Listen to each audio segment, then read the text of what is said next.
So you want to change out the CVT fluid on your Mitsubishi Mirage. This is where you want to start, side of the transmission right there.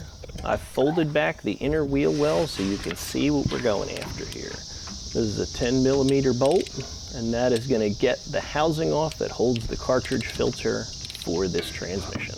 All of this can be done without removing the inner wheel well. I only removed mine so that we could see this better. And this is from the driver's side of the car. We're looking at this. That's hot. If you properly warmed up the transmission before you did this, that filter housing is going to be pretty toasty. It needs to be rotated counterclockwise a small amount, and then that cover comes right off.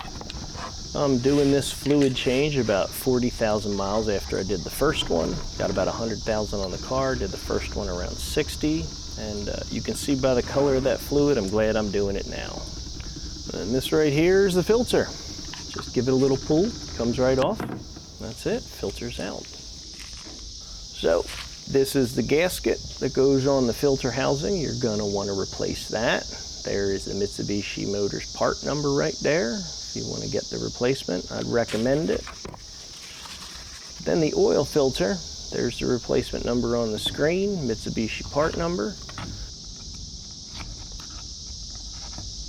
Changing out the gasket's pretty simple. Just let it stick out a little, pull it off, and get that out of the way. There was an unpleasant gray film on the inside of this housing, so I went through the effort of cleaning it up. Recommend you do the same. Wipes out pretty easy, so you don't have to go getting solvents or anything in there if you don't want to.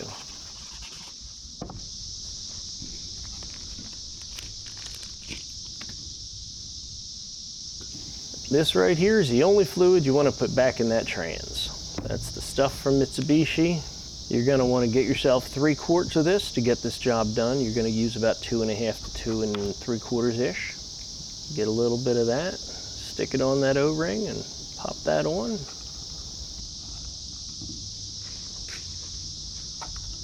While you're there, put a little dollop on the filter, just so that gasket's not going on dry.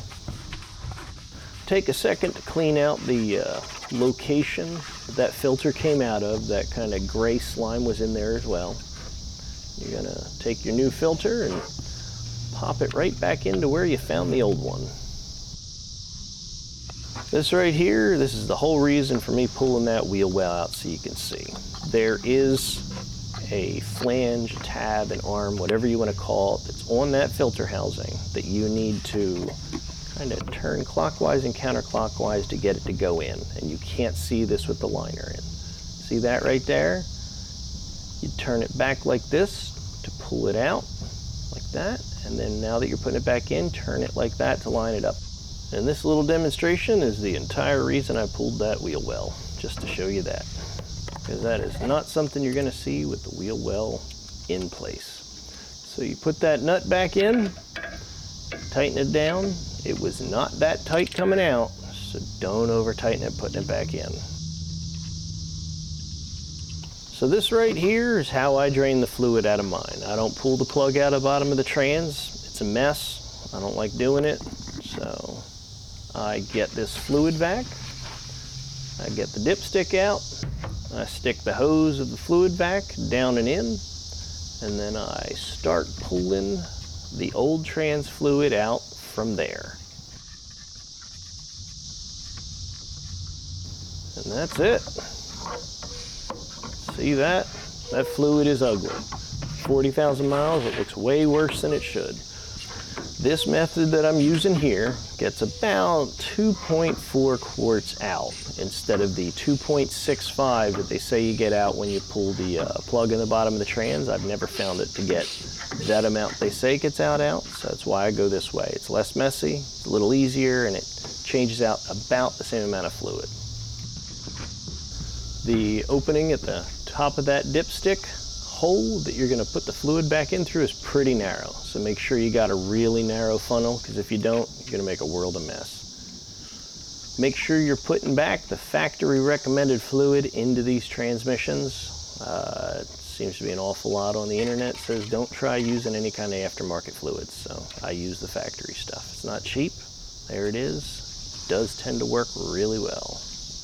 So if you're watching this to this point and you're getting something useful out of it, I'd ask that you click the like button. If you've seen a couple of my videos and you're liking them and you're getting something useful out of them, consider subscribing.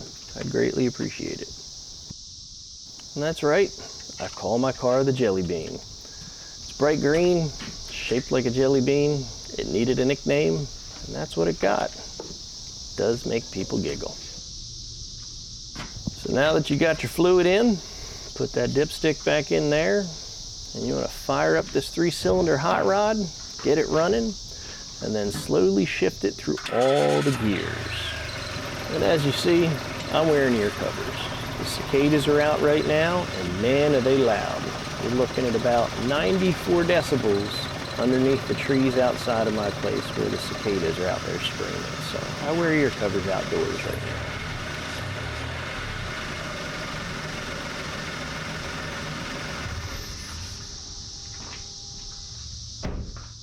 Now that you've run the car and put it through its gears, made sure there's fluid everywhere as there's supposed to be, double check that you have the right amount in there.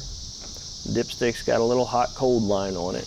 As long as you're in between those two, smooth sailing. That's all you need.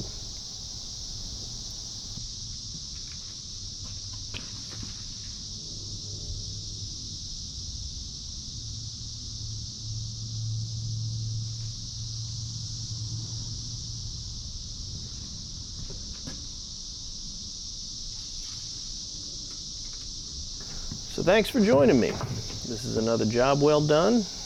I hope you have a good day. And I hope wherever you are, you don't have cicadas just